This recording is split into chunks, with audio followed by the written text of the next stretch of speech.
US Israel దాడులకు ధీటుగా Tehran reverse attack. మిసైళ్ల డ్రోన్ల దాడులతో దద్దరిల్లుతున్న గల్ఫ్ దేశాలు. సీన్లోకి చైనా ఎంట్రీతో మరింత వేడెక్కిన యుద్ధ వాతావరణం. మరో 4 వారాలు యుద్ధం ఆగదంటున్న ట్రంప్. చైనా ఎంట్రీతో ఏం జరగబోతుంది? Watch this video.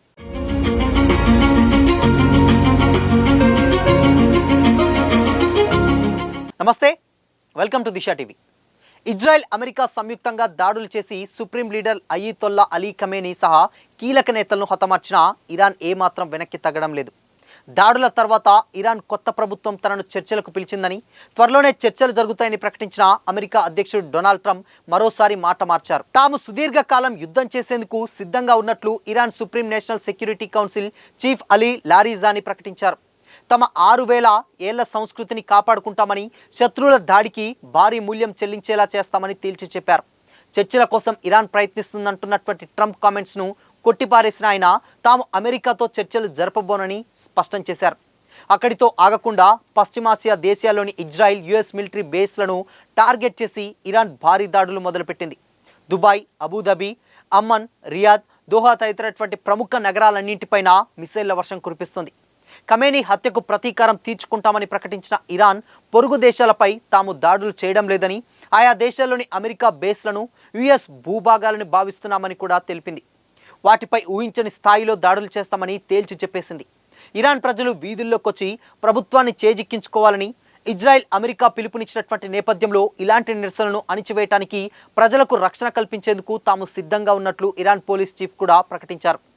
అదే సమయంలో ఇరాన్ ప్రభుత్వానికి మద్దతుగా ప్రజలు రోడ్డెక్కాలని, ఖమేనీకి నివాళులర్పించాలని ప్రభుత్వం కోరింది. Iran Revolutionary Guards Corps IRGC top command Ali Akbar Ahmadian, police chief Ahmad Reza Radan, Ali Larijani, army chief Amir Hatami, Iran armed force chief of staff Abdul Rahim Mousavi, defence council chief Ali Shamkhani, police intelligence chief Gholam Rezaian వంటి కీలక నేతలంతా కూడా యుద్ధం కొనసాగించేందుకే సిద్ధమవుతున్నట్లుగా కూడా స్పష్టం చేశారు.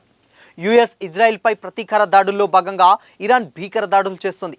ఇప్పటి వరకు సుమారు 10 అటాక్లు చేసినట్లు రౌండ్ల మిసైల్స్తో తెలుస్తోంది. సౌదీలోని రాస్ తనూరాలో ఉన్నటువంటి ప్రభుత్వ రంగ ఆయిల్ రిఫైనరీ అరామ్కోపై కూడా ఇరాన్ డ్రోన్స్కి దాడి చేసింది. దీంతో సౌదీ ప్రభుత్వం వెంటనే ఇక్కడి కార్యకలాపాలను ఆపేసింది. ఇరాకీ కుర్జిస్తాన్లో యుఎస్ కాన్సులేట్, ఎయిర్పోర్ట్ టార్గెట్ చేసుకుని జరిగినటువంటి 23 డ్రోన్స్ దాడులు తామే చేసినట్లు ఇరాన్ సహకారం ఉన్నటువంటి ఇస్లామిక్ రెసిస్టెన్స్ గ్రూప్ ప్రకటించింది. ఇజ్రాయిల్లో భూగర్భ సైనిక కేంద్రాలను, బంకర్లను కూడా ధ్వంసం చేసేటువంటి శక్తివంతమైనటువంటి మిసైల్స్ ఇరాన్ దాడులు చేసింది. అమెరికా యుద్ధ నౌక యుఎస్ఎస్ అబ్రహం లింకన్ పై కూడా తాము దాడి చేసినట్లు ప్రకటించినా అలాంటిదేం జరగలేదని ట్రంప్ కొట్టిపారేశారు. ఇజ్రాయెల్ పీఎం నెతన్యాహు ఆఫీస్ పై కూడా దాడులు చేశామని, నెతన్యాహు పరిస్థితి తెలియదంటూ వెల్లడించింది. దీంతో నెతన్యాహు మరణించినట్లు కూడా వార్తలు వచ్చాయి. కానీ ఇరాన్ దాడులు జరిగినటువంటి ప్రాంతాన్ని ఆయన సందర్శించడంతో ఈ వార్తల్లో నిజం లేదని తేలింది. అంతర్జాతీయ చట్టాలను ఉల్లంఘిస్తూ ఇరాన్పై అమెరికా, ఇజ్రాయెల్ దాడులు చేశాయంటూ కూడా అంతర్జాతీయ సంస్థలు, విదేశాంగ మంత్రులకు ఇరాన్ విదేశాంగ మంత్రి సయ్యద్ అబ్బాస్ అరాగ్భీ లేఖ రాశారు. ఐక్యరాజ్య సమితి ప్రధాన కార్యదర్శి ఆంటోనియో గుటెరస్తో పాటు యుఎన్ మానవ హక్కుల కమిషనర్కు ప్రపంచ దేశాల విదేశాంగ మంత్రులను కూడా పంపించారు. అమెరికా, ఇజ్రాయెల్ చేసినటువంటి సైనిక దాడుల్లో యుద్ధ నేరాలు జరిగాయని ఆయన ఆరోపించారు. ఫిబ్రవరి 28 నుంచి అమెరికా, ఇజ్రాయెల్ దాడులు ప్రారంభించి ఇరాన్ సార్వభౌమాధికారాన్ని, భూభా సమగ్రతను టార్గెట్ చేశాయని కూడా ఆవేదన వ్యక్తం చేశారు. ఈ దాడుల్లో మహిళలు, పిల్లలు సహా అనేక మంది అమాయక పౌరులు మరణించారని, మరెందరో గాయపడ్డారని తెలిపారు. హార్మోగ్యాన్ ప్రావిన్స్లోని మినా పట్టణంలో ఒక ప్రాథమిక పాఠశాలపై జరిగినటువంటి దాడిలో 165 మంది బాలికలు మరణించారని, తూర్పు తెహరాన్, కజ్విన్ ప్రావిన్స్లోని అబ్యక్ నగరాల్లో కూడా విద్యార్థులు మృతి చెందారని కూడా వెల్లడించారు.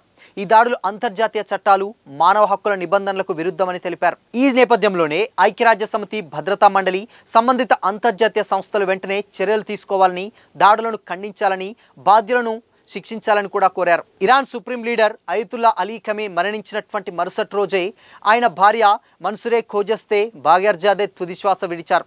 ఇటీవల టెహ్రాన్లోని సుప్రీం లీడర్ కార్యాలయంపై అమెరికా, ఇజ్రాయెల్ జరిపినటువంటి భారీ వైమానిక దాడిలో ఆమె తీవ్రంగా గాయపడినట్లు తెలిసింది. ఆసుపత్రిలో చికిత్స పొందుతూ ఆమె మరణించినట్లు ఇరాన్ ప్రభుత్వ అధికారిక మీడియా వెల్లడించింది. ఈ దాడుల్లో ఖమేనీతో పాటు ఆయన కుమార్తె, కోడలు, మనవడు, అల్లుడు కూడా ప్రాణాలు కోల్పోయారు. ఇదిలా ఉంటే మరోవైపు ఇరాన్ న్యూక్లియర్ ప్రోగ్రాం అమెరికాతో పాటు పశ్చిమాసియా దేశాలకు కూడా పెనుముప్పు అని యుఎస్ ప్రెసిడెంట్ డొనాల్డ్ ట్రంప్ మళ్ళీ చెప్పారు.